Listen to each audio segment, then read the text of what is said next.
boy Frank. You know, we here for another episode of Force to Win podcast, man. You know the vibe. It's my homegirl Leticia J. She in the building. And definitely got my guy Manolo Rose. Hey, yo, what's up with you, Lord? Longtime friend. Yeah, definitely. Did a lot of business. Definitely. Brought him through a tour in New England. No, right, it wasn't a whole tour, not like that. I don't want to go out there and sort of my shit and all that. Stories, Frank. But you know, brought him a couple places in New England. I don't want to act like I was some big tour promoter and brought him all over the world. But yeah, brought him there. Definitely.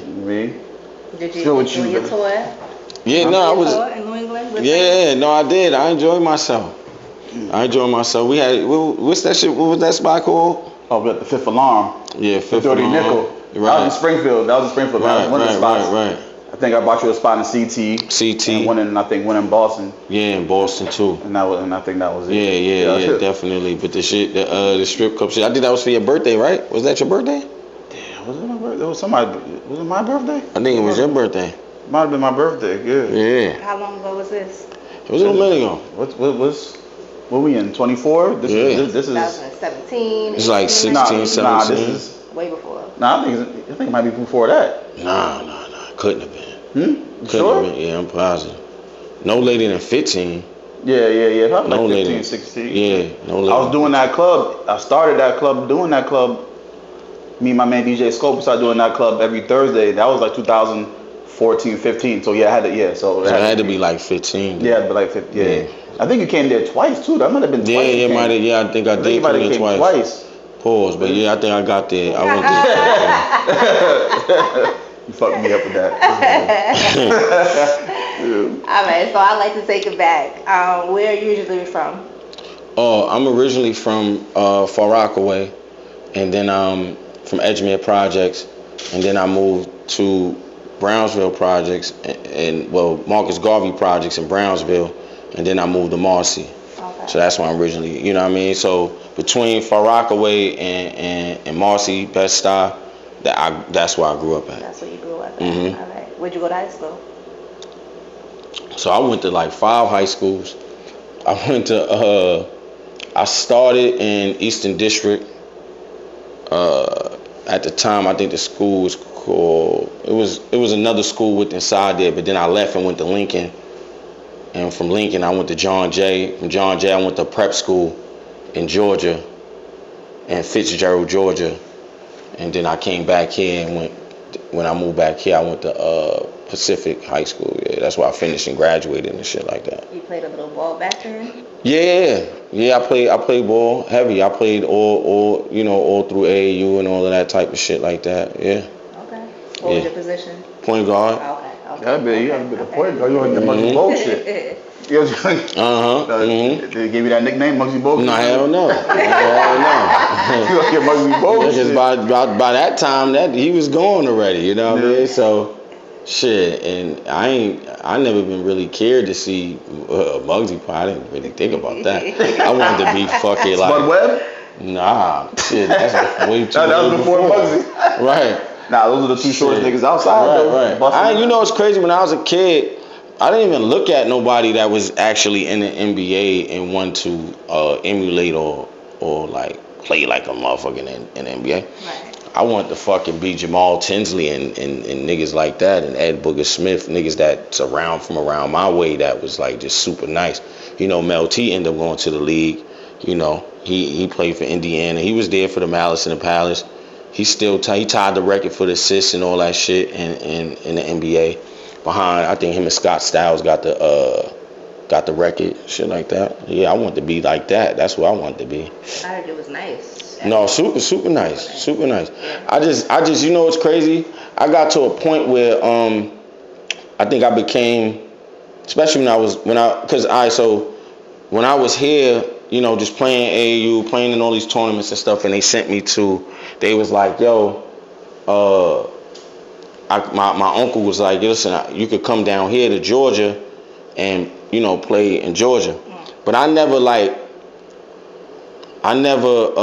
experienced racism in my life, you know what I mean? Until I went down there. Oh, shit was crazy? Yeah, because I didn't understand like in New York, it's a liberal city. So it's like the white people here, they just don't they don't care if you, long as you're not next to them, you're good. So it's the most, not even necessarily mind business. It's like it's a line. There's lines there where it's like you don't interact. I didn't go to school with no, during my time being here, I never went to school with no white person. So it's so segregated here. You know what I mean? I didn't know it was segregated. I just thought, yo, this is what it is. But it's super segregated, you know? So when I got down there, it wasn't like that. The shit is all integrated and everybody's around each other. And on my first day, they was like, yo, people from up north need discipline. So they was like, they tried to like damn near suspend me my very first day on the campus. Damn. Cause they was like trying to set a precedence of like, you think you gonna be. What grade was this? What? This is 10th grade. Oh, okay. So they like, so they making it, you know, extremely clear. You know what I'm saying? Like don't think you coming from New York and up north and basically they on some, I'm gonna teach you how it is down here. Because you know we coming from here, it's like it's so segregated here. You don't see no white people. I don't even know nobody who went to school with white people, except if somebody probably went to like in Coney Island at Dewey or some shit like that. But other than that, our schools are just all segregated. You don't see not one white face, and if it is, it may be one, maybe, and that's because he live in the projects too. You feel me? Damn. I went to school in Sheepshead. I went to school with a couple of Russians. Right. In Sheepshead Bay High School? Yeah, no, Shellbank High School, junior high school. Oh, Shellbank. Yeah. Right. All right. So now even over there, just think about it. If you look at that area, Italians. right? You got Italians, you got some Russians, right? Yeah. And the only black people in that community is the projects, damn near. You're right. Right. So that's what I'm saying.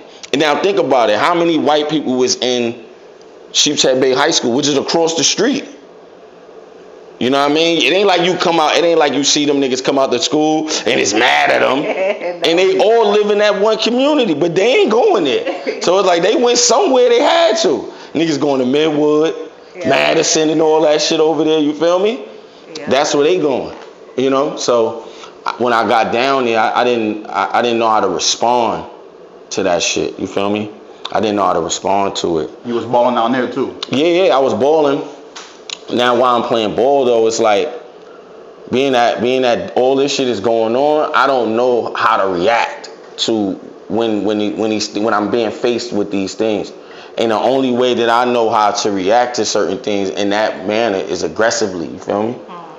And so eventually my uncle was like, yo, we gotta get you out of here. So they sent me back home. Cause it was like coming back to him that the way they was feeling and shit like that. When you was down there, you was playing varsity? Yeah. 10th grade? Yeah, varsity. shit, man. I was playing varsity in 9th grade. I was fucking, yeah. Cause even when I first started playing, when I was playing AAU, when I first started playing AAU at 8 and 9, I was playing with 13-year-olds at 8 and 9. So I always was like advanced because I was a nigga that was just gonna go out there and practice all fucking day. You know what I mean? I'm an extremist. You know what I mean? So whatever I'm doing, I'm like deeply extreme into it. Yeah. You know what I'm saying? Do you still dip and dab? Do you still play ball? Nah, man. Now I'm just going. Now I just go to the gym, work out, and get the fuck out of there. I ain't trying to play no basketball with these niggas no more. If you had a chance to teach AAU or coach AAU, Would I? would you? Yeah. Cause like my son now, he plays. So yeah, you know. How's your son? He's what was me sorry? Oh, he 11 now. So yeah, he playing. He gonna be 12 in January, but he plays now. You know what I mean? He been, you know. Are you that parent that's on him like, nah, you gotta do this, you gotta do this? Yeah, definitely. Cause shit, when so I moved all of them. They down in Georgia. So when you know, when he first, cause in all reality, I didn't even care to really put him into basketball. I started him in boxing. So I started training him in boxing. Then I, you know, put him in the gym and shit like that. So he was really good at that. But then when he went down there, you know, he wanted to play basketball and stuff like that. I didn't really care about playing basketball too much for him. But then that's what he wanted to do. So now from there, I was like, if you want to play, then you got to learn how to, learn how to play. Right. You know what I mean? Right. All right. So high school basketball. When did you start? When did rapping come into place? Oh, rapping came into place much later on because I was around music because my brother, Kanav, he had a deal, like an indie deal or whatever, and he was rapping and stuff like that. Him, Telly, and my other cousin, they like all my big brothers. Star City, he now does paintings and shit like that, so he's like killing it right now in the art world. You know what I mean? But at the time, he was rapping. And I used to be there when I was a kid, just like helping them niggas pick beats and shit like that. They were signed to like Kurt Burrows, the dude that helped start Bad Boy. Okay. They were signed to Kurt Burrows. This is like after the situation happened with him and Diddy. So Kurt was kind of like blackballed from the game and whatever like that, but he was still trying to find his way in. And so I was there with them, just helping them dudes, like helping them just like pick beats, shit like that as a kid, you know what I mean? But for me, start rapping, it came maybe like 2015. I didn't really start rapping until 2015. Yeah, 2015 is when I started like taking it serious, or when did you start rapping? I started rapping in 2015. 2015, I started rapping. And was that because you was always around it? You had an ear for it? No, I had an ear for it, yeah, but what happened was my nephew, he wanted to rap. You know what I'm saying? So my mom's had me later on. You know what I mean? So my mom's is like 37 when she had me. So all my nephews is like a year, 2 years younger than me. You feel me? Yeah. Shit like that. So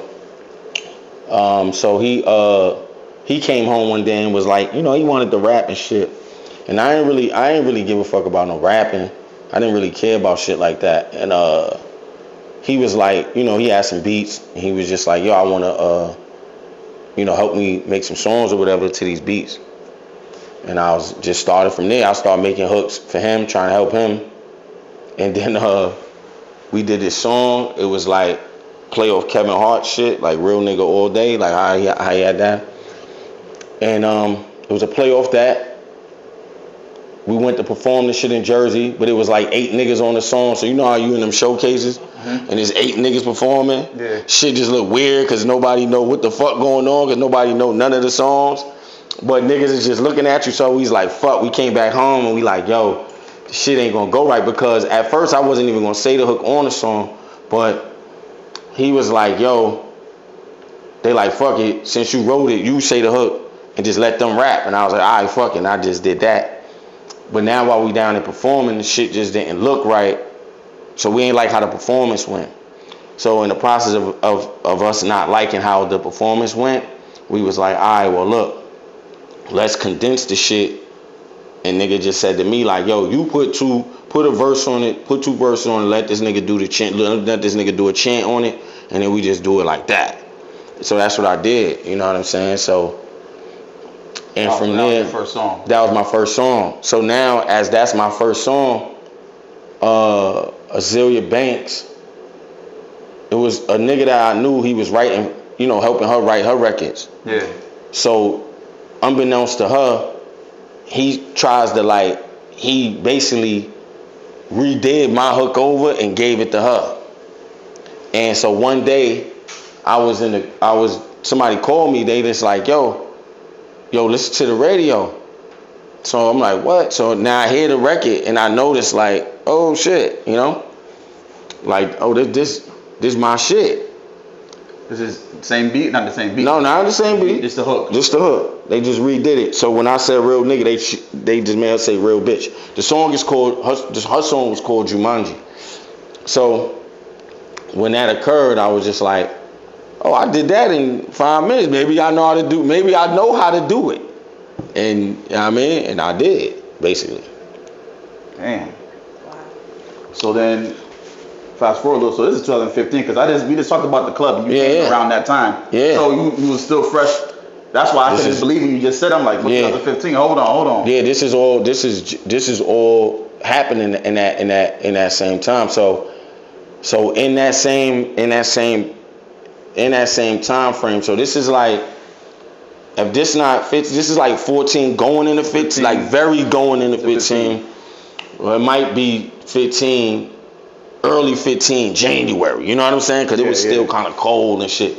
So yeah, so my first 3 records. So my first 3 records was that record, and then Dope Man. Then Dope Man, right? Which was all about the money. Yeah.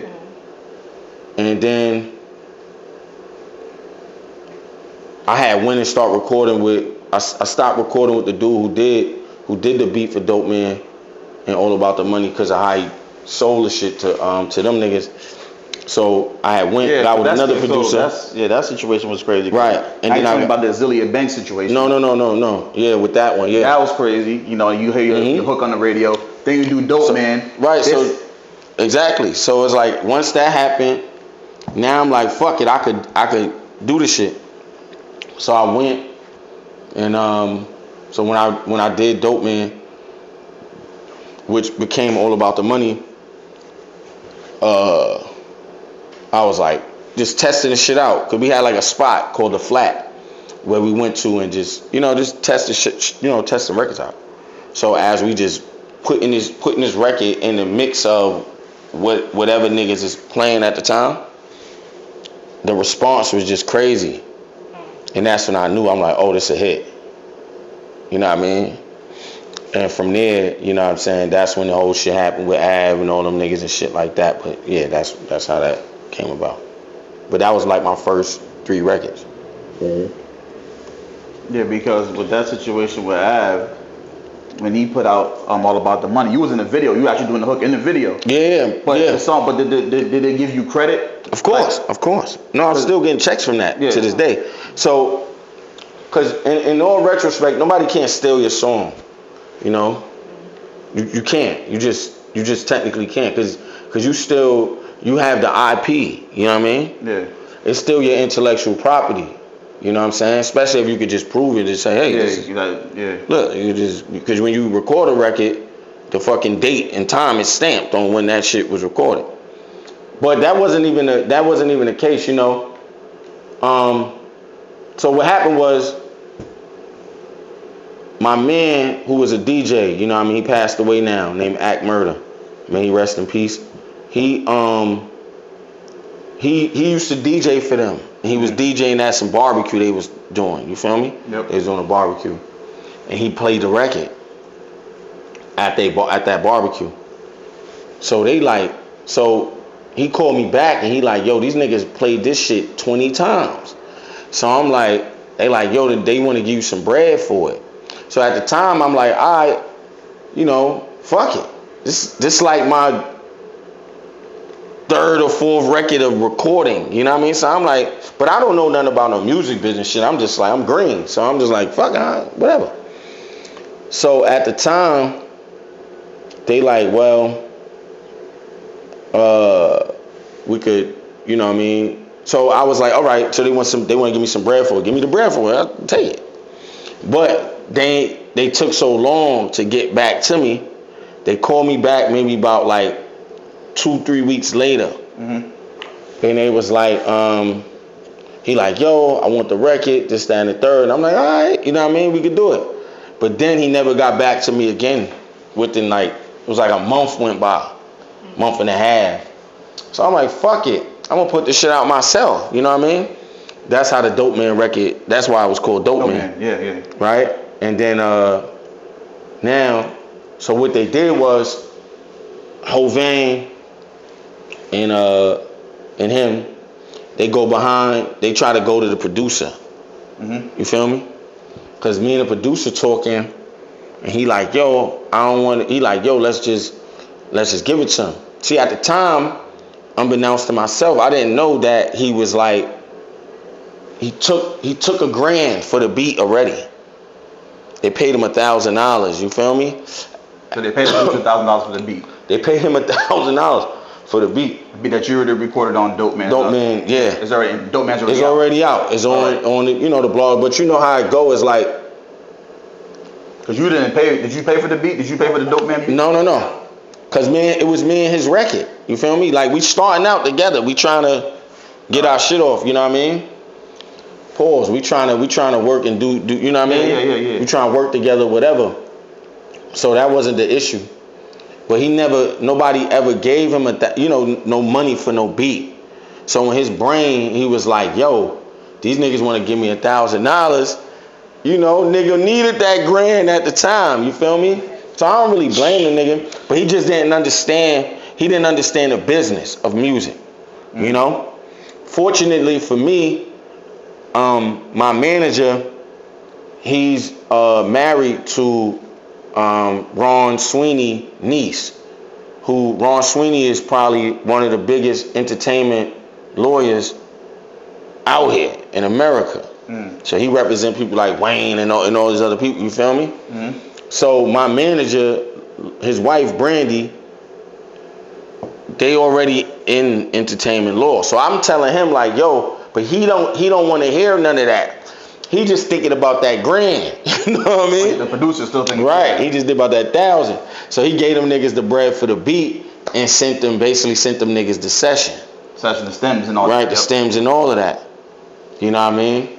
But that's the beat though, not your vocal. My vocals is on there. Your vocals is on there now. So, and it's crazy because niggas could have got $1 million at that time. Yeah. He sold that shit for $1,000 and they took his credit.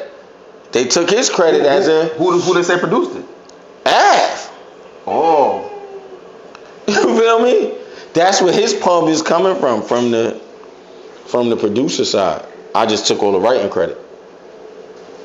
So I don't mean to jump all over the place, but I seen an interview recently where you said that you were going to start a podcast for this reason, for Entertainment Law podcast, right? Yeah. You ever start that podcast? No. You know what's crazy? Because my man, it was a bunch of things that went on in the midst of that. But that's something that I'm definitely gonna do because I think it's just like it's a space that needs to be talked about. Right. Because for this one of these type of reasons.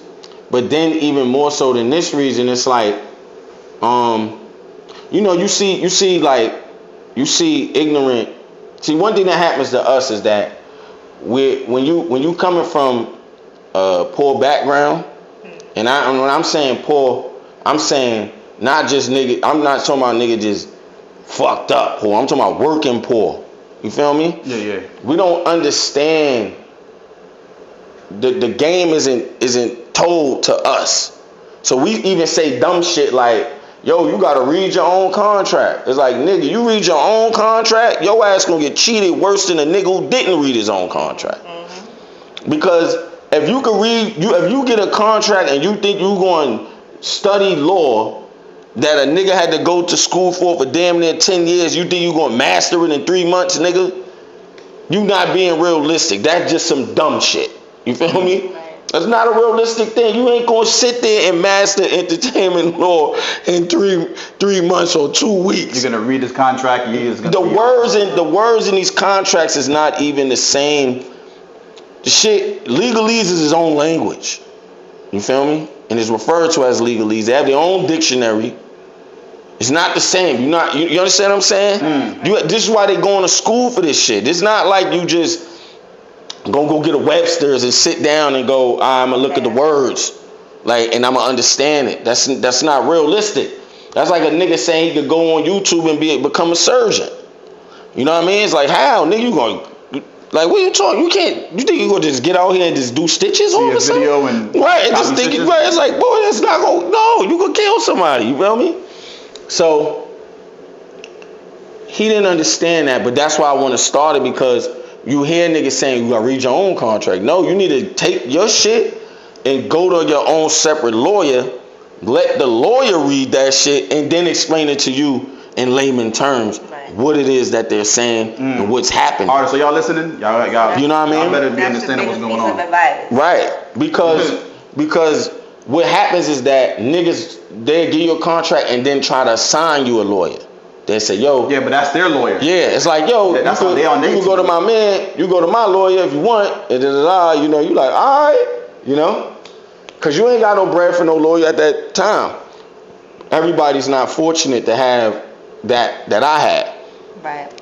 You know what I'm saying? But I would say if you could scrape some bread together, you know what I mean, and give a nigga some, if he could take something little 800, nah, you know what I mean, just to overlook your shit, and see it, and then he could tell you like, yo, this is what I wouldn't do. Right, you know what I mean, you better off putting your money together and doing that than saying, oh no, I'll give you a prime example, and it's sad too, but they did this shit live on TV. Remember when Making a Band, when the band, that was when they was Day 26 and shit like that? Remember when Day 26 was sitting at the table and they was trying to pick a manager, right? And they was talking about their contracts, and they was trying to pick a manager, and they was like, damn, why don't we just hire Mark Pitts and he could be the manager? Now Mark Pitts works for Bad Boy. How the fuck can he be the manager? That's a conflict of interest. You can't work at the label and be my manager at the same time, because your manager is supposed to argue for you at the label. Right. They did that on TV. And then say, yo, they got contracts with niggas, and niggas, Mark Pitts is signing niggas the lawyer, and they did all of this on live TV. Nobody said, hey, you can't do that. That's wrong. That's illegal to do in retrospect. But nobody said nothing, you feel me? Because you could do that to niggas. You could, you feel me? That's how complex this shit is. Right, so now, you know, so like I said, going back into the story, he didn't understand that. So he just wanted that grand. He took the grand, gave them the stems, left my vocals on it. And so now I wake up, shit on another phone call. Somebody said, yo, you been on the radio for the whole day. I'm like, what? So I turn the shit on, because I'm just sitting there watching the game. I turn the shit on, shit come on. I'm like, what the fuck? But now this time I'm hearing myself for the first time. So I'm like, damn. I know I gotta get something out of this. I'm like, what the fuck? 1 + 1 equals motherfucking 2. So I'm like, all right. So I'm sitting here thinking like, damn, you know. But then I hear his verses. His verse is basically my verse. Oh yeah. Right. So now I'm like, fuck, you know. Did he switch up the words a little bit? Nah. I think they switched up a little bit. Wasn't it a little like it was like 95% was my verse. That was your Yeah, verse. 95% of the words was my verse. So never mind the hook. We talking about. Yeah, just the verses, the verse now. So I'm like, all right, well, at first it's a sense of anger, you know what I mean? Like, what the fuck? But then at the same time, the record was already put out. You feel me?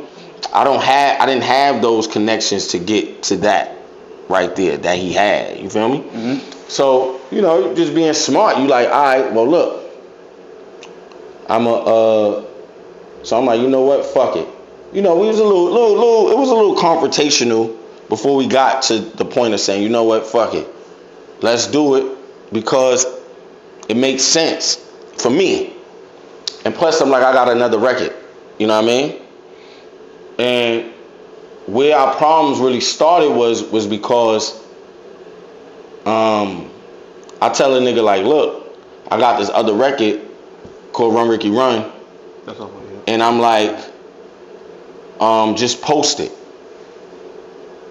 You know what I mean? So when I tell a nigga just post it, the nigga like, on my main page, nah, I can't do that. I said I had a verse for you, and I was like, I don't want no verse. I don't need a verse. And he like, I said I had the verse, but you saying you don't want the verse. I'm like, nah, I don't want the verse. Just post the record, post the artwork. You feel me? He like, nah, I can't do that. You know what I mean? I said, all right. So he like, what you mean? All right. I'm like, all right. And I hung up. You know what I'm saying? And then Run Ricky Run just exploded. You feel me? Yeah, that's it. So when it exploded, I just hit the ground running from right there. You know what I mean? That was my second song being really put out. You know.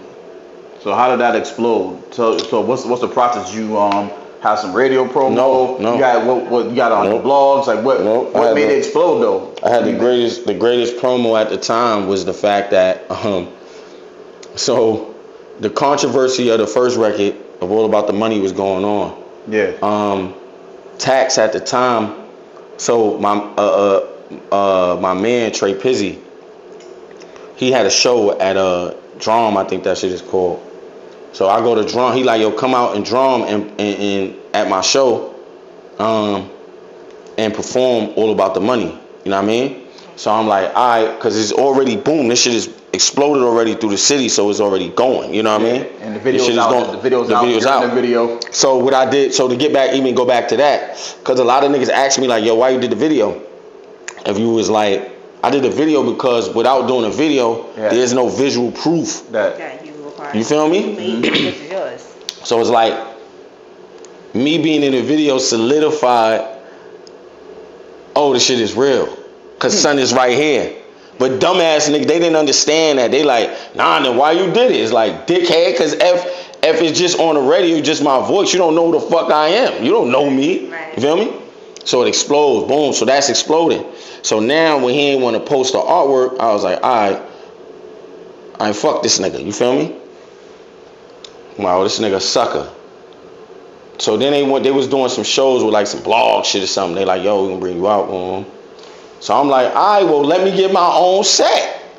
They like, nah, niggas can't get their own set. I'm like, then not the fuck y'all niggas show. You feel me? So now Trey Pizzy, that's going on. He like, yo, come to the show. I'm gonna bring you out, and we gonna, you know what I mean? We gonna do All About the Money. He like, yo, just do the hook, boom, boom, boom. And I'm like, all right, well, look, let me perform this other record. So he like, all right, we go, you know what I mean? Go perform the other record. So when I get there, he let me. So now I do come out, do the hook. They go crazy. Like, oh shit, that's son, that's boy shit. So now I go, all right, and then we went into Run Ricky Run, and Tax seen Run Ricky Run at that show, and just was like, what the fuck is this? And then tweeted it out. And at that time, Tax influence on Twitter was just major. You know what I mean? A lot of shit that was going on, like hot nigga and all that type of shit, was because of son. You know what I mean? It was because of Tax. Okay. Did you know him? Did you have a relationship? I didn't have no relationship. I didn't even know Tax. Tax, the crazy shit is after he does that, the shit just exploded on Twitter. So when I go back to the spot we had, the flat, everybody just looking at me like, yo, this shit is out of here. You know what I mean? So now Tax hit me, he DM'd me like, yo. So at the time, I don't know he having his own issues with Ab. You know what I mean? Not really issues, but he just shitting on the nigga, you know what I mean, online. He just, you know what I mean, just talking shit about the nigga or whatever. He hit me and was like, yo, I think it was Jimmy Iovine. I think it was Jimmy Iovine tweeted out Run Ricky Run. That's when it just was like, Jimmy Iovine. Yeah, it was crazy. I think it was Jimmy Iovine. But so Tax called me like, yo, some niggas at Interscope, they want your number, boom, boom, boom. He had inboxed me and said that, like, yo, some niggas at Interscope want your number. So I was like, all right, fuck it. I gave the nigga my number. You know what I mean? He sent the niggas call me. They like, yo, talking to me about the records, shit like that. And they talking to me about All About the Money, and you know what I mean, and that too. So I go. So a nigga like, yo, don't do no paperwork with someone with that record. We could get the record. We could just take that shit back from him. And then you got two records we could get you an M. So I'm like, shit. So now I call the producer like, yo, boy, what you did with the, I mean, like, let me know so I could tell these niggas that we could do the. That's when he starts stumbling around on what he actually did, and then I'm like, man. That's how he took it from. But how can you do paperwork with your vocals though? The beat, yeah. How can you do paperwork? You don't own your vocals though. He don't. But that's the whole thing. Now, if you say, okay, they bought the beat, then you would have to just abstract my vocals off that beat. So now it's basically theirs. You could just say, I'm gonna take the vocals off. You know what I mean? But at the time, the shit already exploded, so he couldn't. So they kind of working behind the 8 ball themselves. You know what I mean? So in that process, and them working behind the 8 ball, they trying to figure out a way to quell the relationship. You know what I mean? To amend the relationship and just say, hey, you know what I mean? Let's do work together. We could get money, they like that. That's, Hov ain't trying to be like diplomatic at the time. So I'm like, fuck it. Son did that, we gotta move on, we go to Run, we can run, and the shit just take off. You know what I mean? So before you put out Run Ricky Run, you did the paperwork right for that. You signed everything, or what? How did? Yeah, that whole process was different. Yeah, that was whole good. different. Yeah, everything was good with that because it was like producer was good. Yeah. Everybody. Yeah, we learned. The sheet came out. Everybody had who get what. Yeah. We learned. Well, in all reality, it's like a lot of times with music, people don't know when you first start out. A lot of this shit. In my case, I ain't gonna say with everybody, but in my case, shit is like hitting the lotto. You know. You have to have technique and ability, of course, but in reality, it's like you need all the other elements in order to make something succeed. You know, we just had that happen. The timing was good, right? We just had one thing occurring, and then we had tax at the same time. So the two things combined just created the perfect storm. You know, and timing. Yeah. So timing and who you know. Yes, definitely. Because right now, because even like when I just seen watching Mason Cam podcast, and they were saying things like, "Oh, everybody can't be a star," and they was like, "You just have to have it," and I was like, "That's a lie." You know what I'm saying? And that's but these are the things that the niggas at the top, this is what they telling niggas at the bottom, like, "Oh, you ain't got it." But it's a lie because we seen a nigga on TikTok become famous for doing this. He didn't even talk. We don't know what his personality is. We don't know what he like. We don't know what he dislike. We don't know nothing. Right. But the average nigga doing this made millions of dollars. How you become a star doing that? That ain't no it factor. Like, you get this nigga sitting in his crib. You know what I'm saying? Like, you know what I mean? So, fucking Kawhi Leonard is a star. The motherfucker don't even, his commercial, another nigga talking.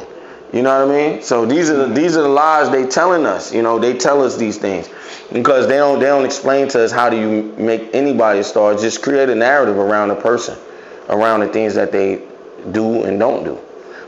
So if you have a nigga like a Kawhi Leonard who don't talk, you just say, "Hey, he don't talk." So you do a commercial with him not talking, and then niggas say, "Yeah, I like that, because I'm like that." You know what I mean?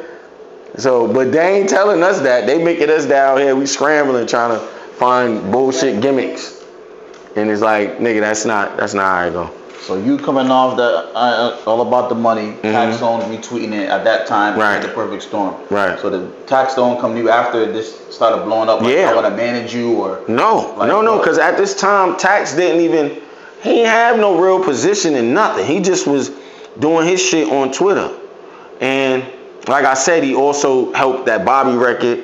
He played a part in that in Hot Nigga. And he also played a part to some degree in Panda too. But I was just the first person to embrace him and what he did, instead of just saying like, oh, just telling myself like the shit just blew up. Like, cause that's what niggas do, Yeah. Niggas get to the point and they be like, oh, the shit just went. They don't tell the full story or how and why and the people. We need the full story. You know what I mean? Shit ain't no fucking magic. Right. It's not right, So it's like, so son, he like, yo, I want to come to the studio. And my first time meeting him, he don't know if we cool with Av or not. He don't even know none of this stuff. He know that he got, his own little issues with the nigga. He, killing him online and trolling him and so forth and so on. But he don't know if we cool or not.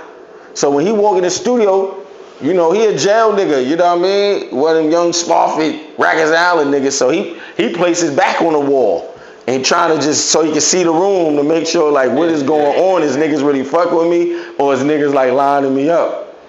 Until we start going into the conversation and then you see like, oh, that's when he go back online and start killing them even more. Oh, I thought that was you, nigga. I knew you sucked, nigga. You know what I mean? He like, nigga, I knew that shit couldn't have been you. I was bigging you up last week. Fuck you now. You know what I mean? Like that. So, so from there we, formulated a relationship, and has been my dog ever since. You know what I mean? Been my guy. Word. So you still talk to him right now? Like, yeah, hell yeah. Still speak to Tax. Went up to was at his trial and all that, all of that. Went in there every day until they got me kicked out. But yeah. Yeah. So then when did you get with Warehouse Records, Memphis Bleak? How did that come about? So all right, so now while all this is going on, I'm getting a bunch of offers from everywhere, everybody, And to be clear, how many records you had out this time? Three. You run 3. You had 3 records. Did you have an EP out? Did you have a mixtape? Nothing. It's just 3 records. So all this time, at this time, it's just 2 records. 2. All About the Money, Run Ricky Run. You feel me? So now, Gene Robeson pays me a visit. And he like, yo, let me hear the other records. So I play him a bunch of records. Super Flexing, I play him Super Flexing. Gun Fu with Keith Ape from Japan. And he like, yo. So he amped, he doing his shit. That was when they was at Blue Man Group. So all this is going on now. French hit me through Bobby Trans. Bobby Trans hit me, say, yo, French, wanna fuck with you. So I'm like, Flexing or after? No, this is before. This is before. Don't even exist yet. It wasn't recorded. It was recorded, but it ain't out. It ain't out because French wanted to get on. He wanted to get on the remix of Run Ricky Run. You know what I mean? Yeah. Okay. So, but I'm like, nah. I'm like, nah, fuck that. I need a new record. When I put this new record out, you gonna let this shit go, and then you get on that one. He like, all right. So I'm with them niggas and shit. French, most genuine person I met in this shit. Like, just super genuine, just a real nigga. And he understood it because he was going through the same process, you know what I mean? When he was with Max and the Max, you know what I mean? They was blackballing Max, you know what I mean? So yeah. all of that was going on. So now, I put out Super Flexing. And then that shit just went crazy. So this is with Bleak? You put that out with Bleak? No. I ain't even get over there yet. I'm gonna tell you how I get there. Okay. So I get there by way of French. So now I'm with French. This is what's going on. French jump on the remix. Yep. Remix do what it do. We put out Brinks Truck. That shit do what it do. And they wouldn't give French a label deal. They was asking him. They called me. Epic called me. And was like, yo, we trying to work out a label deal, and they like, we want to hear more music. And I'm like, that don't make sense because he got Velas at the time had produced All Day Nigga for Kanye. Remember when French was nominated for a Grammy? It was through that Kanye record where him and Velas had produced that record. Where if you watch that Kanye performance he did in Europe, he just copied my whole performances. You feel me? If you look at it. My whole shit. Remember the shit we had everybody on the stage, he had the black on, they was performing All Day Nigga, they was shooting fire in the air. Cause they told me, cause if you see the pictures with me and French at DJ Khaled, I was bringing at least 200 niggas on stage. It looked crazy. Like, you know what I mean? Like literally, we literally, with no exaggeration, we had at least 80 niggas up there. Easy. My whole block, the whole project's coming. We just flooding this whole shit, and this is what we doing. So they telling me like, yo, you can't perform like this on no bigger stages. But then he did it, but he did it because a nigga that was around him was around us, named Theo. You know what I mean? And that's where he got that shit from. But anyway, so while I'm doing all of that shit, I'm like, all right, cool. French like, all right, we gonna do this. Epic is like, yo, we need to hear music. And I'm like, for what? You got Velas, and you got me, and I got 4 of the hottest songs, basically through the Northeast coast. What more do he need to prove to say that he deserves an imprint over here?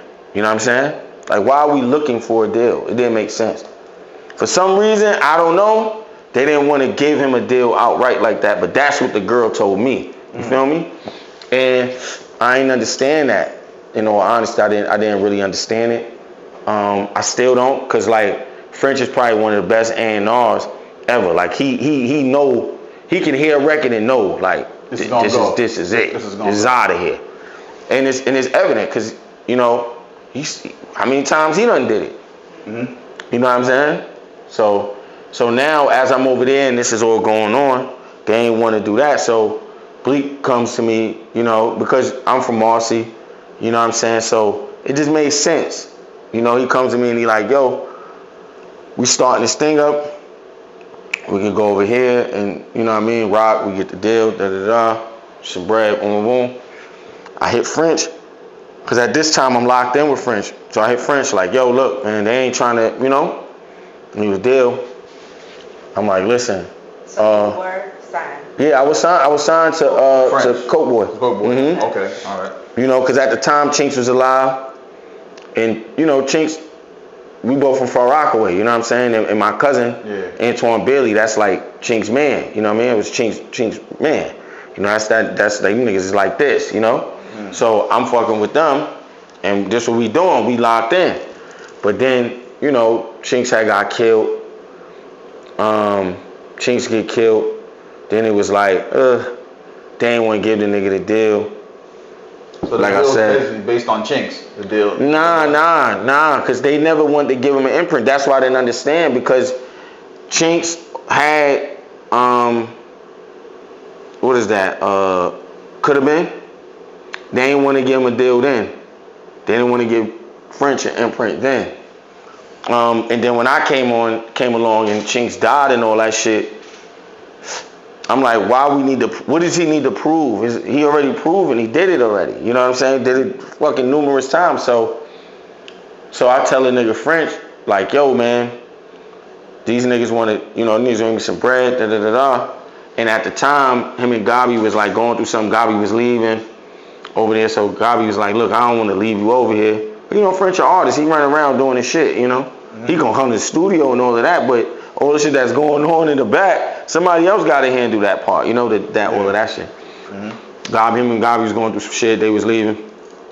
So I tell them niggas, yo, Bleak and them niggas want to sign me, and some bread, boom, boom.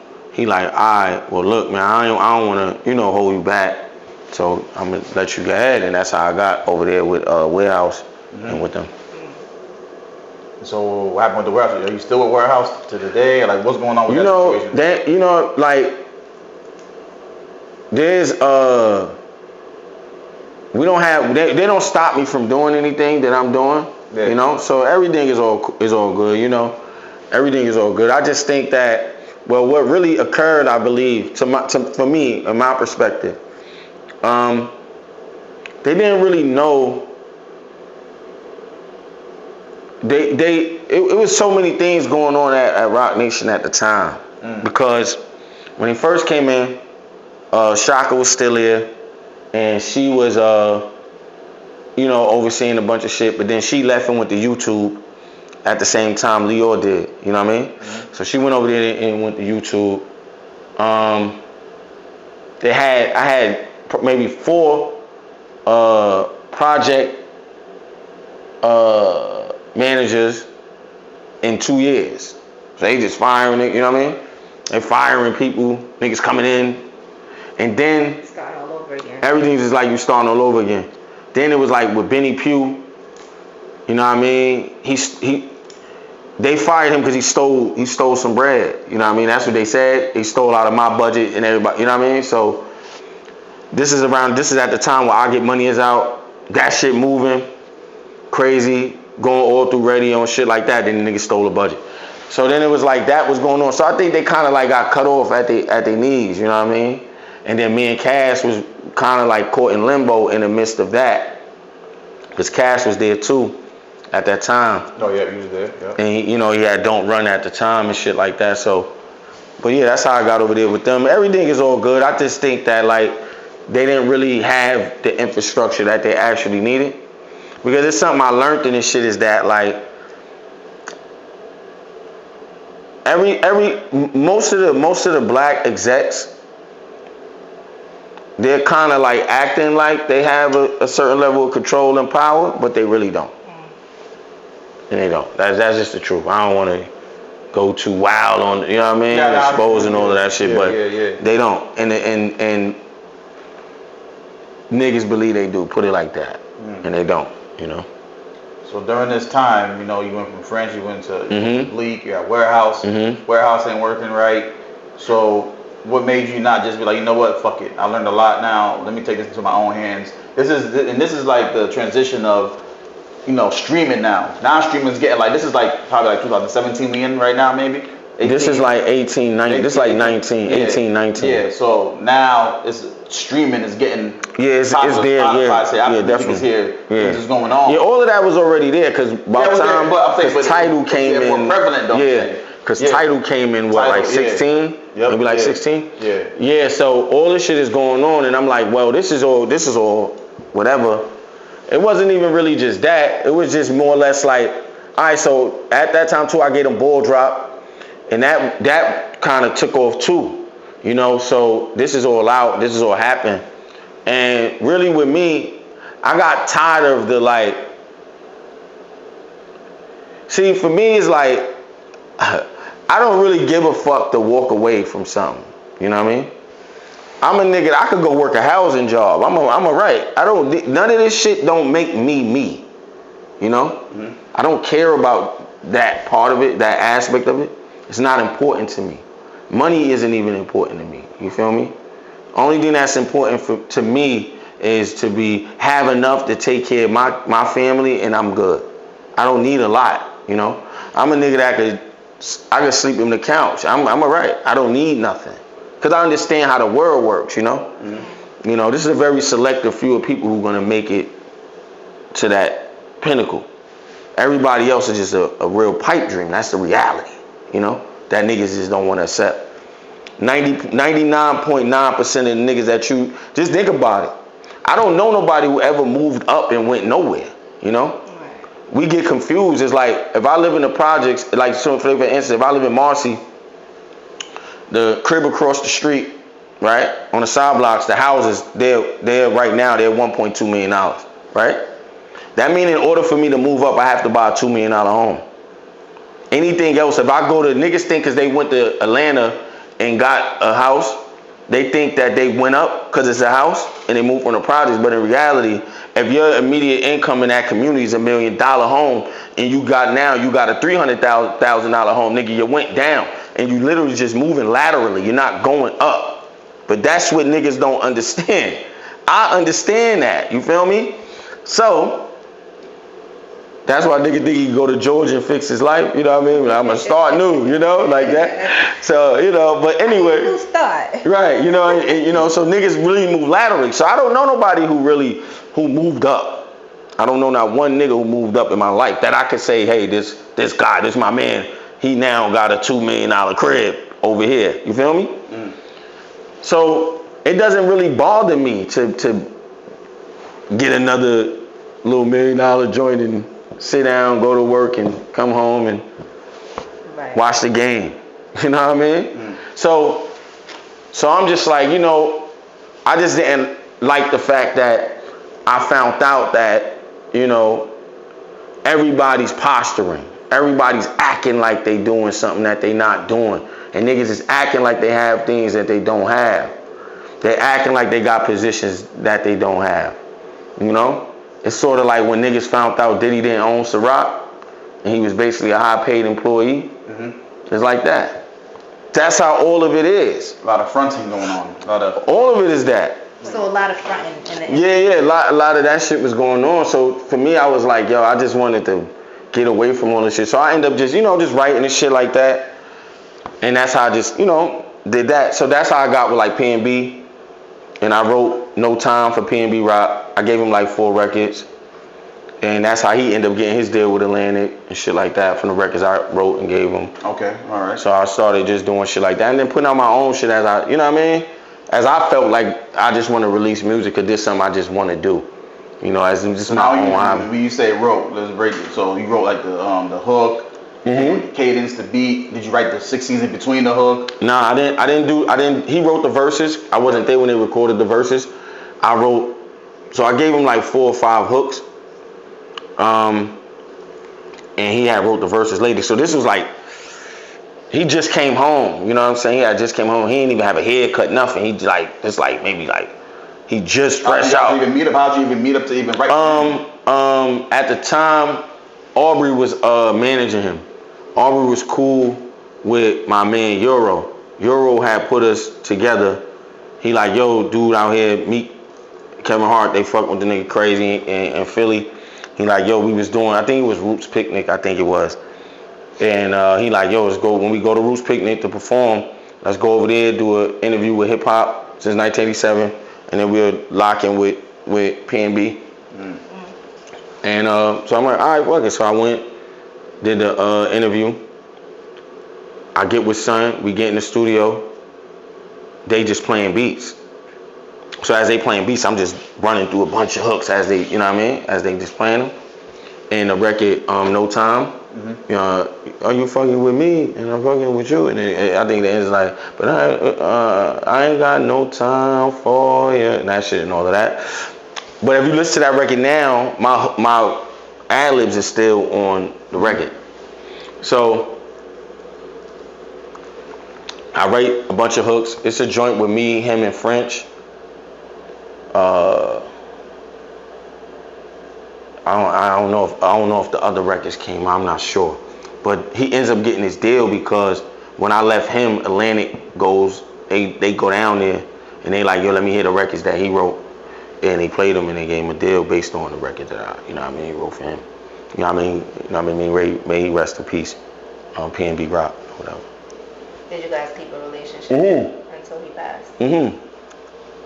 Yeah, P&B my man. You know, he's my man. We ain't stay all close and connected because it wasn't even like that. It wasn't built off none of that. You know, it was simply, yo, came in there. I come in the studio, me and my mans, he in there, him and his people, and niggas just putting beats on. I write the hooks and left. Just got out of there, you know, because I was just doing that. Like I had went to like Pusha T, a session with Pusha, and he was working with Rico Beats. I went in there. I was doing that. I was in LA just doing that. I did that shit for like 10 hours in one day. I went to everybody's session, did 4 hooks, and left. And I was doing them shits in like 30 minutes. So publishing checks is on deck. So I'm just doing them, leave, go to the next shit, do them shit. Another nigga spot with Problem in them. I do a bunch of hooks, leave. I went to G-Eazy session, did a bunch of records for him, bounce. I'm doing this like this. Oh, I'm in LA just going, you know what I mean? Just working. So that was my thing. So I was just like, you know, I'm just out here just making music. So advice for independent artists if they want to get into writing for people. What's some of the first steps? Like, you know, establish a publishing company, register it, LLC it. Like, what did you? Well, you don't even have to do. You don't even necessarily have to do that. You could just once you sign up to a publishing. Yeah, you ask have a BMI. Right, shit like that, and then just write records, make the records, go to these, you know, if you got somebody who at these labels or, you know what I mean, who around certain people and you want somebody to say them other than yourself, and, you know what I mean, what I would tell a person is lock in with a producer, somebody who's making the beats, find yourself your own artist, and just do it like that. Because that's a realistic approach unless you know somebody so part of the writing process is actually writing the words and having the beat and the cadence, all that. Yeah. Like, some people just think writing is actually just writing. Okay, me write a hook and that's it, and then I'll find the person I'm writing for, find the beat to match the hook and stuff. You're coming with the full package. I'm coming with the beat. I'm coming with the hook. I'm already coming with the song, the cadence, the bridge. All you gotta do is fill in the. Yeah. All right. So, because you might have a Well, I'm not gonna say that you can't do it the opposite way you described it, because you could do it like that too, but you gotta have that. You gotta have like, cause if you haven't, I don't even like writing without a beat. It don't even make sense to me, because then you gotta like try to make what you just said fit whatever the fuck just occur.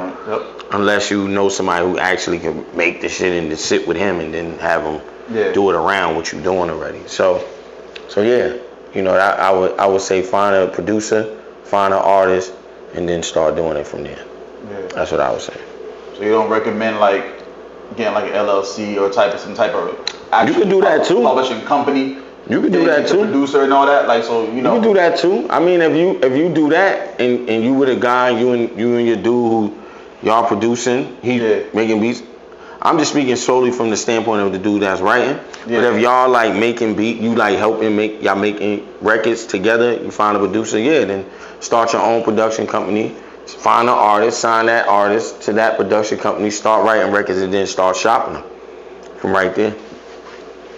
Because you get into these rooms in LA, you're going to this room, that room, that room. Right. You know what I'm saying? You didn't have an artist at the time, or you didn't have the artist. No. You're the artist. I'm the artist. You're the guy. I'm the guy. So some people are them guys. They want to know how to get in these rooms, like, you know what I'm saying? But due to your experience being in the game, you know, writing, had a couple records that got hot. Right. Fire, you learn relationships and stuff, and I got you in these rooms. Right. Because now it's like people are calling me. We need, come over here, dude working on this. Let's see what this is. They working on that. Let's see what that. You know what I mean? Just come over here like that. So that's just what I was doing. Well, thank God that the situations that you went through didn't stop you and didn't deter you from being like, you know what, I don't want to do this shit no more. Like, and you kept going and now you're making your little ends. Right. Yeah, I mean, you can't really this shit could break you. You gotta be mentally strong. This shit is not for the mentally weak. It isn't. Yeah, it is not. Gotta have a thick skin. Yeah, you have to have that, and you also have to realize, like, this shit is doggy dog. It's like, it's just like I was saying before about just us fighting for the crumbs. Yep. And it's so doggy dog that it's like, it's almost like the one who's molested starts molesting. So the one who got cheated, he starts cheating.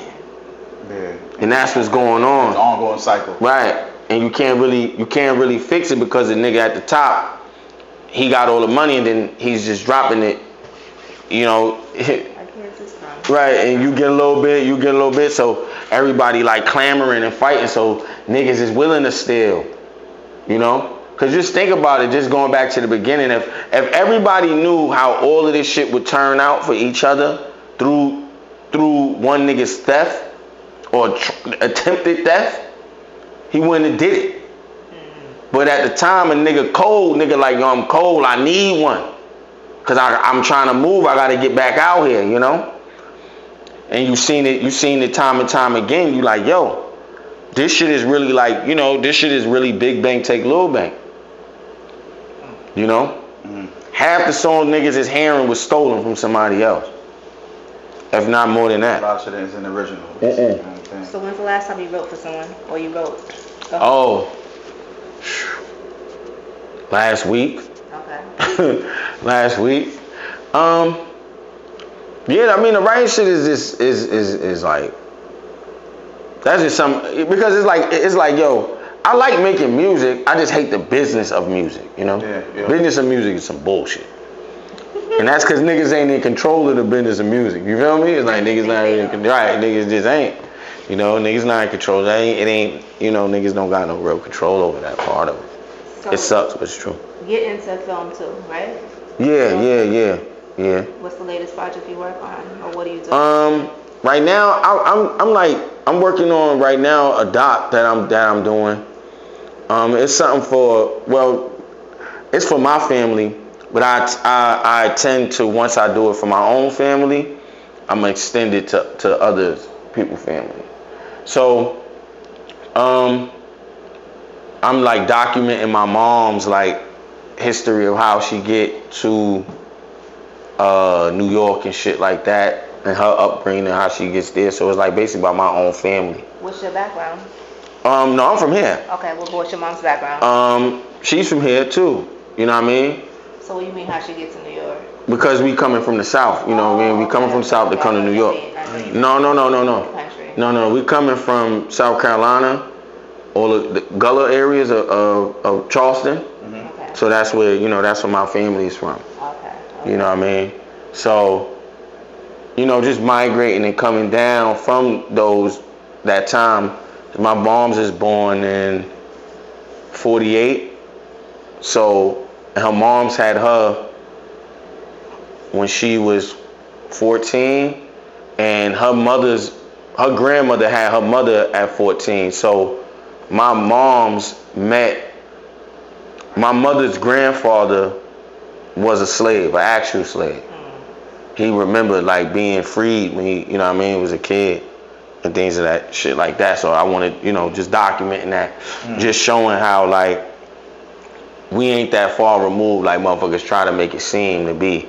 Like, yo, oh, that. It was long, you hear that shit. That was a long time ago. We need to move on. It's like, how, nigga? I know a person that knew a slave. That's crazy. He went around the Monopoly board on us 400 times. You know what I'm saying? You feel me? Passed on us Right. 400 times. Right.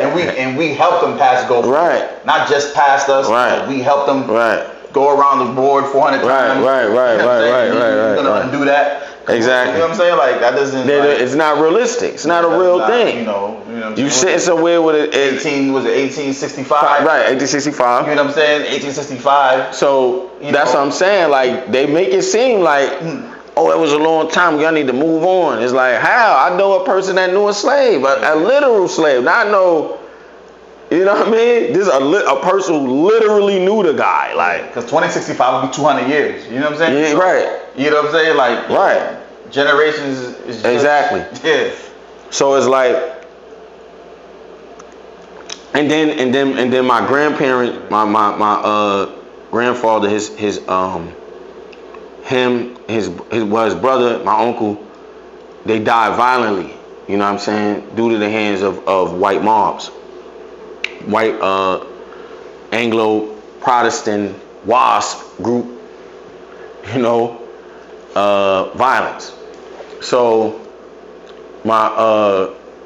he gets killed. I think he was about 80, 85. They kill him. He got killed on his boat. Some young white men seen him on his boat. I don't know what ensued as to why they did it, but they end up beating him to death. They end up beating him to death. My uncle, he gets hung because a white guy slapped him, and when he slapped him, my uncle went and got his gun, and when they was all home sitting on their porch, he shot the porch up and like killed everybody on the porch. So he eventually gets hung, you know what I'm saying, and so he chose to retaliate. So yeah, so that's something that's like a project that I'm like working on. Are you into app development or something like that as well? Yeah, we have some right now. Damn, I wish I had my shit, I could have showed y'all. But where you can literally take, like, so say if you have an artist, he would be able to, you can make him stand on his table through your phone. It's like sort of like a hologram, sort of like. And he could literally, you will see him standing. Yeah, it's sort of like AI. But this before they was even doing AI, we already had this. So we working out some kinks. We trying to figure out a way to so it won't take up so much data in order for it to be, because right now it takes up too much. So you could literally, so say the artist, you want Jay-Z to stand here and perform, it would look like he's here performing in front of you. Like you could just put your phone there, you set the shit up, and it look like he's standing. You can make the nigga big, you stand in front of the whole joint and be performing all his songs and shit like that. So yeah, that's something we doing. Dog dating site. That's some other shit that we got going right now. Wait, what is it called? It's a dog dating site. A dog? It's called Puppy Love. Yeah. Wait, for the pets or for humans? I mean, shit. It's for whoever, but it's for dog lovers. I understand. I'm lost. I don't know what you're talking about. It's for dog lovers. So, okay. Say, you want your dog. You can use it for. Say you looking for a stud for your dog, and you want to make the dogs. Okay. You can use that for that. You can also say you want your dog to have a play date and meet up. Okay. You can use it for that. It's like Tinder. Okay. So it's like you swiping, see the dog, personality of the dog, what he likes, what kind of dog it is. Is he spaded? You know what I mean? Like, is he spaded or not? You know what I mean? Is he neutered or whatever? Like that? Is he neutered? You know? Okay. And then y'all can meet up at a dog park or something, and your dogs can come together and play together. Right. So it's like, it's a dog dating site. See, my mind went somewhere else. Nah. I was like, dog. Where the fuck did your mind go? My mind went to dog dating site. Like, you a dog. You. Oh, nah, hell no. Nah, we talking about a literal dogs. So then it's, you know, so it's like that. So it's like, you know, cause the dog community is its own community. You know what I mean? It's its own thing. Like, you got your own shit going on. You know, you got pit bull niggas that like pits. You got niggas that you like real American pit bulls. Then you got niggas who like Staffordshire Terriers and you know, and M Staffs, American Staffordshire Terriers. Then you got niggas who like bullies. Then you got niggas who like Frenchies and Yorkies and all these other things. You know, German Shepherds and so on. Corsos. You got all these types of dogs, and each dog species has its own dog community. Yeah. So people are like looking for like Husky community. right. They looking for the other person in their community. Okay. So what I'm doing is basically developing this to where you can find your community in one space. Do you have a dog? Oh, Yeah. Okay. Yeah. I have a double XL bully that I have now, and a pit bull, American pit bull, a real American pit bull. You know the short, skinny, fast, real ferocious type shit. Yeah. So me being a dog person, then you see people some people they like to dress their dog, and you know what I mean, and their dog kind of like got their own kind of like life going, you know. Yeah. So I figured, hey, you know, everybody's looking for their community. Put them in one place so everybody can go, yo, you can swipe like Tinder and say, oh, I'm gonna see who I want to date, and then you say, he lives around here, and then he got the same kind of dog. Won't we meet up and get our dogs together and let them hang out, and then you got niggas and women who want to be like, yo, I maybe, you know, because right now, just look at what niggas is doing right now in biking clubs and walking clubs that people are doing now.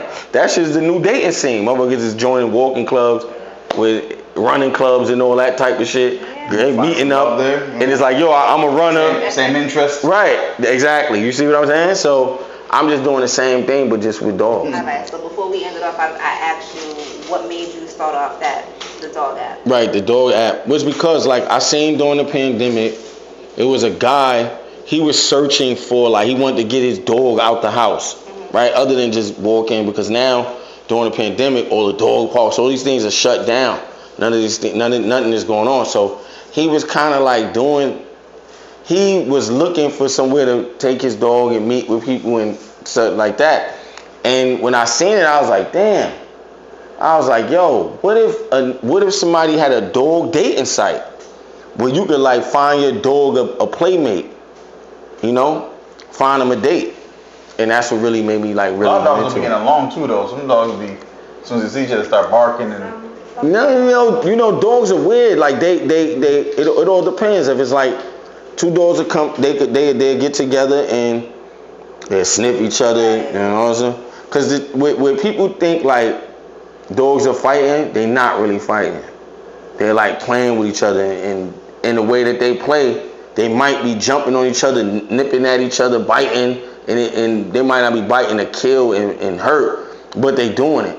You know what I'm saying? Mm-hmm. So dogs are weird like that. It's like, to a dog playing with each other, you will see two male dogs trying to jump on each other, hump each other, and doing all these sorts of weird shit. But it's like, for them, that's their way of like, you know, getting to know each other and shit like that.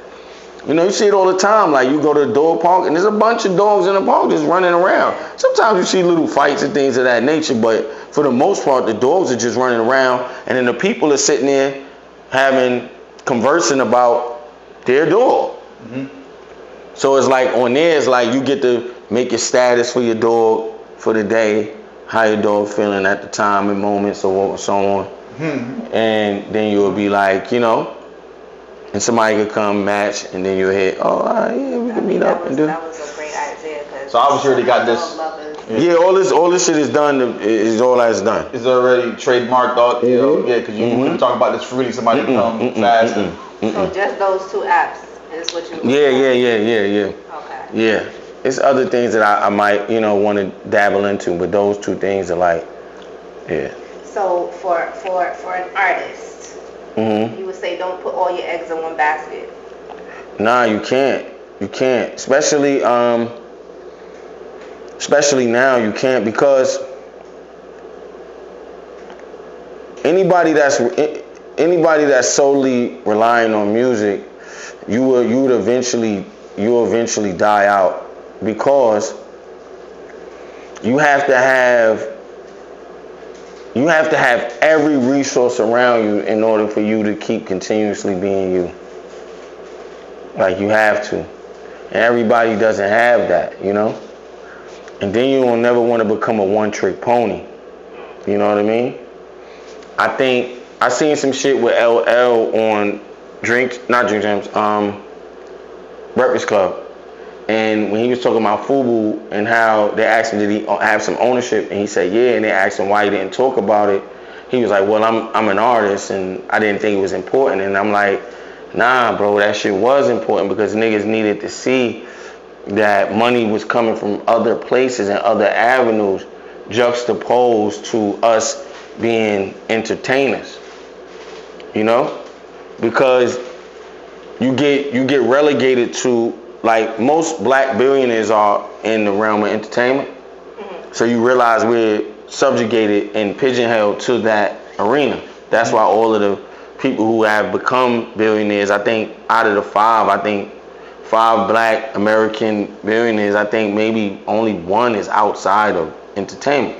And I think that's Robert Smith, who's the richest black man in America. That's a black American. But other than him, everybody else, Jay-Z, Oprah, Kanye, Rihanna, and whoever else, they all became that Diddy. Or, you know what I mean? I don't know if on paper he was, on record he was, but anybody that became that came through entertainment. That's why you even see like the Candace Owens, the Dr. Umars. Even though they're talking about something else, they're all relegated to entertainment. That's why they have to go and be on Instagram. They doing the Breakfast Club. They doing everything the rapper is doing. You know what I'm saying? Every interview the rapper's doing, they're doing. Because you're relegated to entertainment. You know what I mean? So it's like, we need to see that we can go somewhere else outside of that while using entertainment. Entertainment's the seed. Right. Because you're using your name and likeness to sell other products. You can sell your own product, and also at least have the knowledge that these other companies, these bigger companies, they need you as well. So you can say, hey, well, let's do a deal where I get something off of this as well. That's what we were talking about earlier. Like, like say like Jay-Z and Dame, two different ideologies. I think, like I was saying, like with Dame, I just think that Dame approach is just unrealistic. I think it's a fallacy to think that you could be Walmart. They're just not allowing you to do it like that. They're just not. Nobody comes into power in that manner. You don't sneakily come into power. Nobody does that. It's not real. It's not a real thing. No one walked into the corner and built up their own shit, and then niggas just allowed them to do it, and then they rose up and became this just juggernaut and was just in existence. That doesn't work like that. It doesn't.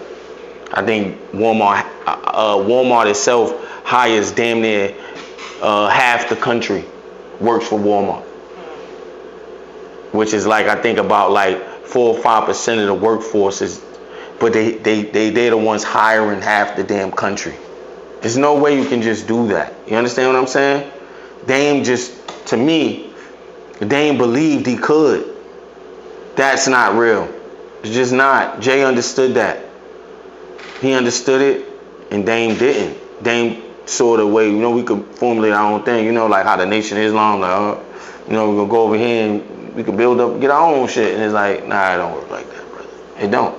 Powers would be, huh? Just yeah. Let it happen, huh? I mean, shit. If niggas, if you can't want, really force to win that way. No, this is force to win podcast. We can't. Right, you can't. Right. So you tell us, dang, you just can't do it, bro. It's impossible. Yeah, it's impossible because nobody wants to accept that. Because when you say that, it sounds like I'm saying there's no Santa Claus. That's how it sounds to niggas' ears. It's like there's no Santa Claus in that way. You know what I mean? It's like, you see niggas run around and they say, nah, we make 1 trillion some dollars annually and we just don't spend it right. And it's like, no, that's a lie. That you ever ask a nigga where did he get that number from? Like, why you said that number? Where did that come from? 99% of niggas don't even know. But that comes from a Selleck report that came out, and they started that shit in the 60s. This is why Malcolm X was saying he was wrong. Because they were saying like, yo, niggas is constituting these trillions of dollars. But when they made the report, they were telling people that they were trying to get advertisement companies, marketing dollars. They were saying basically, if you use this, I could tap you into the Negro community. There was never a $1 trillion nothing. There is no this whole buying power concept. It's not a real thing. But they tell it to us like that, and we just regurgitate it without ever really doing a report on where that shit came from. So you're saying the minority don't have buying power? No, that's not a real thing. Because like, think about it. How many niggas you know with real money to really do something?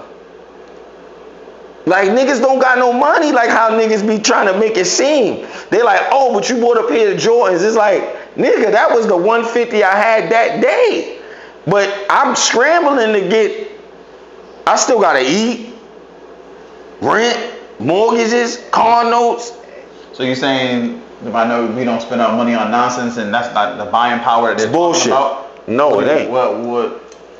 That's I'm just trying to grasp. No, I'm saying that. That's exactly what I'm saying. There's no such a thing. You know that report, when they said, oh, the Jewish dollar stays 13 times, it circulates 13 times into their community. You ever asked a nigga who did this study? And how did it come about? Nobody asked that part. Because it's fake.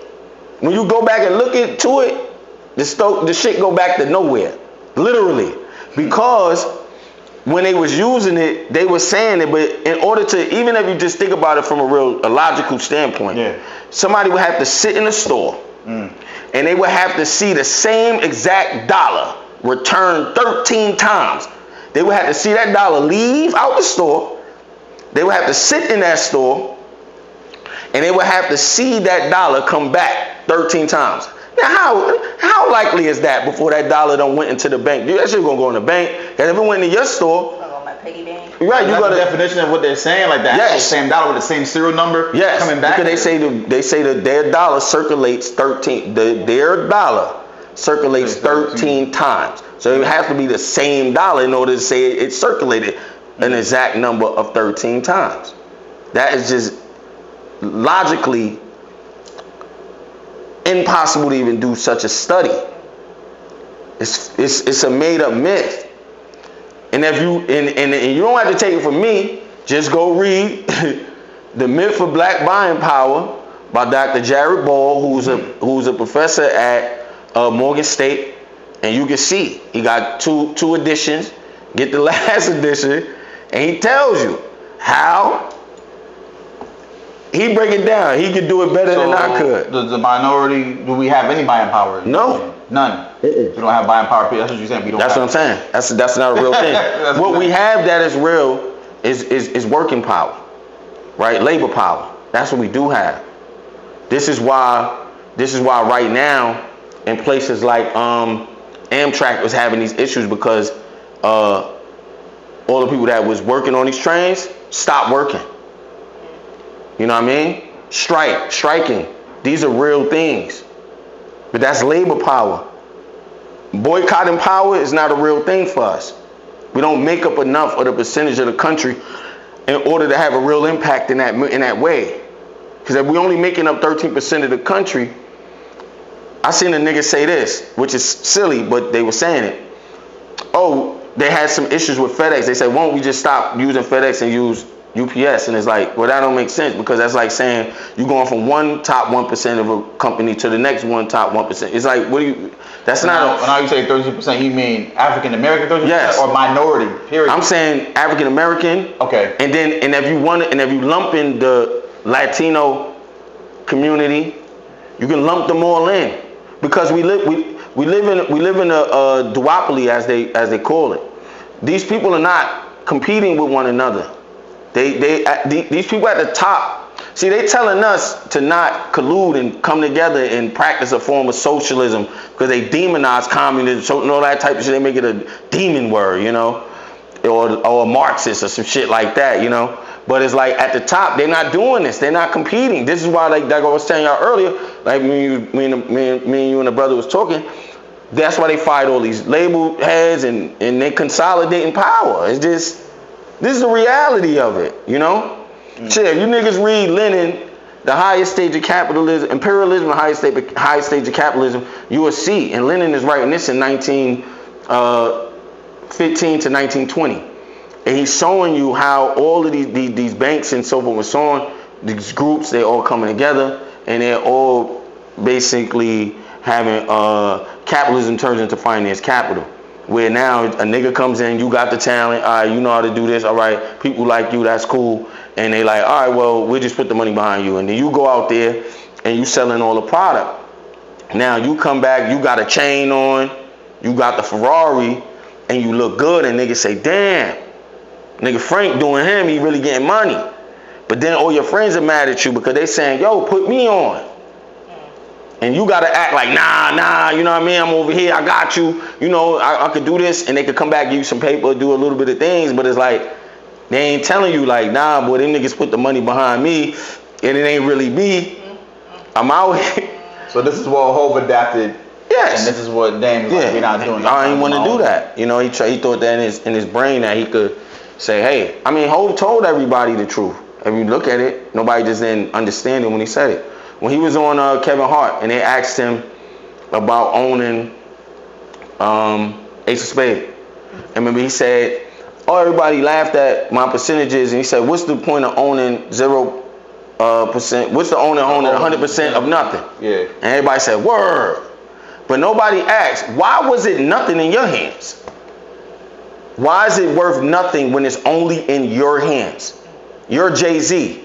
Why is it worth 0 in your hands? Nobody asked that.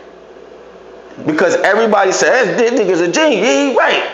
Because niggas, then they go into niggas rather be the boss of get $500 and be the boss instead of making $1 million and be a team, But what he was basically saying was, hey, they own the companies that distribute this. To get it to where I needed to go, I can't get in that game. That's already monopolized. They got it already. This is the 400 years. Right. This is the 400 times the Monopoly board behind. Right. You know what I'm saying? Exactly. That'd be hard to undo. You can't. Exactly. So it's like they monopolize that aspect of it. So you come and you go, all right, well, boom, damn. So how can I have to get my shit? So they say, well, let's go into business. Together. Right, together. And you're like, all right, well, there it is. This is the reality that we're dealing with. And then, because now we got everybody voting and things like that. And they got this thing going on, is the person black, is she white, Indian. Then you got the other nigga, Trump or whatever like that. And it's like, well, it don't really make a difference on who's coming to this position. Don't matter, because they're not there. They got a script already. It's already there. She literally said yesterday that she showed her economic plan to the people at Goldman Sachs, and they all approved and said it's a smart plan. Why does she have to do that? Goldman Sachs ain't no government. Why is the president or president-elect or the vice president needing to show her governmental plan of the economic program of the country, needed to show it to a private company to get them to say, hey, yeah, this'll work. Why? They're the one that run the shit. You understand? Run the shit. Yeah. This is the reality that we all living in. It don't matter who's in that shit. Right. You know. Right. So it's like it don't really matter. You know. It's like you got all this shit going on, the Palestinians and Israel, and them giving them guns and bombs to Israel while saying, oh, we want a ceasefire, but they still giving niggas guns and bombs. Like, how you gonna get a ceasefire? You give a nigga a gun? It's like that don't make sense, right? But then they don't tell niggas this because you see black people say things like, oh, why are we supporting them, Palestinians? Why are we doing that? Well, I'ma say it here. Israeli government trains our police here. So the same niggas that is killing them niggas over there, and they coming back here and you seeing a nigga get killed, them niggas trained them. Go look it up. Niggas can Google it. It's a NYPD office in Tel Aviv right now. Eric Adams went to Tel Aviv, got drones last year, and came back and used the drones that he got from Israel and hovered over the Labor Day parade in niggas' backyards and so on and so on. He used them same drones. You can see that shit online with when they went to stop the host roll in East New York. He used them same drones. This is a real thing. This is all going on. You know what I mean? You could go, y'all need to go Google that. These niggas they're training our police. Cop cities and all these things that are going on in the land and all throughout this country. This shit is a real thing. You feel me? So I'm saying that just to say this, like niggas need to start waking up. This is a reality out here.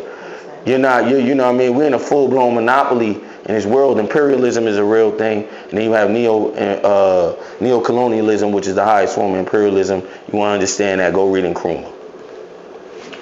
Well. We can go on for days about this. You are very educated, very educated, and you know what you're talking about. So Right. Appreciate the conversation that we're having Right. with you, right? Like you gave the artists gems, you're giving Right. the other people gems, right? Right. So we're gonna break it down to our last two questions of the night. Okay. Like Frank said, we can go on forever. Right. So for me, I don't want to get y'all in trouble too. What trouble? but You know, I don't know. You know, I'm shit. now, Let me tell you, man. that long drive They back, done that's jailed about niggas it. for less. I tell you that much. You know, look up any political prison out here. They done did less and gave niggas some time for less. Okay, I'm listening. For me, mental health is a big thing, and what you're going through, so much that you went through, Right. with the, Or everything. Yeah. What does mental health mean to you, and what are some things that you do to keep yourself sane and just not off the edge? Well, mental health is extremely important to me, just from the standpoint of keeping yourself sane inside of this wild situation that we're all in. You know, yes, it's extremely important. You know, I think what helps me myself is understanding the world and how it works, and taking myself off the board of like making everything a dollar amount or boil down to one. You know what I'm saying? I think everything is so much money driven that motherfuckers it'll drive you crazy. You know, not being able to, when you get to a certain age and you realize, damn, I ain't never gonna get that mansion. You know what I'm saying? Motherfucker bug out. So I think for me, it's like, yo, I just gotta, I'm at a point where I understand this shit from looking at it from all of its angles and aspects, and realizing it's all one thing. And no thing is separated from the social world, and that helps me cope with the reality that I'm actually in. So that's one thing that really extremely helps me. And then the things that I find joy in, I find joy in working with political organizations like Black Alliance for Peace, the Republic of New Africa, the New African Independence Movement. You got Tupac on your shirt. Tupac was a member of the Republic of New Africa. His whole entire family. Too, Shakur just died, R.I.P. His stepfather. Zay, Shakur, and all of them. Shout out the whole Shakur tribe. But yeah, things of that nature, and then seeing my children just live. Those are the things that like bring me, you know what I mean, my most joy. So those are things that's all obtainable outside of having a dollar. Yeah. And my last question is just, man, you know, forced to win, man. You've been doing it for a while now, man. Right. You know what I'm saying? Give me a forced to win story when your back was against the wall. You just had to overcome that obstacle and just, you know, force that win. You know what I'm saying? I know you probably got a couple of those. Story, like everything you told us tonight was Yeah, you know, that's crazy. I have so many, man. I have so many. Definitely with all the shit with the music. Being in Atlanta and protesting the Cop City thing that they building out there that they put $100 million into. Being out there and seeing that and dealing with that and the repression that came behind that. Yeah. That was something I had to really really battle through and like really, yeah, because that's a real thing. Yeah. That's not like, it's a different thing, you know? Yeah. So it's like, the stuff with the music, that was all difficult, but it wasn't like, shit wasn't trigonometry, you feel me? Yeah. It ain't like you trying to build up, you ain't doing, you know what I mean? So it wasn't like rocket science, you know? That was just will, you know? That shit was just pure will. But those other things that I'm mentioning now, these are like real things. And I think the thing that really, being that those things happen, and I had to, you know, force and win, like you said, one of the things that just always kept me going and grinding was that I'm a product of a great man by the name of George Jackson, and his thing was just never to be counted amongst the broken men.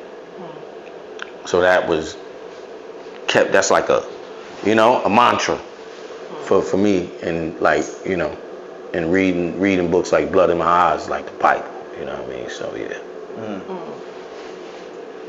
Well, definitely a dope conversation. And I have one more question. You being from Queens, right? Originally from Well, not Queens, Far Rockaway. Far Rockaway is not Queens. Okay. So Far Rockaway was like a Long Island? No, it's Far Rockaway. I don't know what motherfuckers it accumulated to be, but you literally got to, you know what I mean? Like, I'm not saying Queens. No, it ain't. No? I'm not saying Queens ain't Queens. Queens is Queens. But anything in Far Rockaway, no. Okay. Far Rockaway is Far Rockaway. It's not part of Queens. Nah. I don't know what the fuck niggas can say that on a map, but shit. It says neighborhood Queens right here. I just right, found look, this. right? Okay. Now when you put the address in, you don't put Queens, New York. You put Far Rockaway. Okay. You feel me? All right. It's his own thing. You go to Southside, Baisley, and all that shit over there. Inside of Queens. Nah, man. Nah. See, this is why we call it the sixth borough. You know what I mean? Okay. It's his own shit. You literally got to damn near cross. You got to cross the bridge. Yeah. To get in this motherfucker. You know what I mean? I think like Long Island would be like his own borough. Like, nah, see, Long Island is Long Island. I don't know. I ain't gonna talk for a nigga in Long Island. You know, they're like the sixth borough. Yeah, nah. Long Island is Long Island. It's okay. Are you a big Nas fan? Nah, I'm not like. No? No. Okay, so then I can't ask you the question. No, but ask me no. Top 3 Nas songs. Your top 3 Nas songs. My top 3 Nas songs would probably be definitely the World Is Yours. Okay.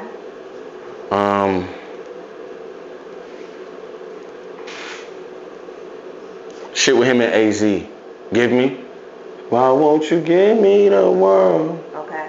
Give me what you can. That's my shit. Okay. I don't know if that's a Nas record or a record, but that record with Nas is just. What's the joint with him and Pete? With Pete Rock did the beat. Pete Rock did the beat on the on his first album. Yeah, first album. Damn, what the hell? I think that is The World Is Yours. Yeah, that, definitely that, and then I probably would say, oh, I give you power. Okay. Yeah. Okay. Give you power, definitely. Yeah. I was waiting to hear rewind or give it back in blood. Yeah. Okay. I would have to say that. I would have to say that. All right. Well, definitely, like I said, a dope conversation tonight. We can go on and on because you are very, very educated and you got a good talk. We appreciate you. We appreciate you taking the time out tonight. Appreciate to sit with us. Definitely, man. Appreciate you, my G. Yeah. Time coming. Yes. And so to you too. Thank you. This is Force the Win Podcast. I'm your girl Leticia J. And your boy Frank Nino. And it's Manolo Rose, the God.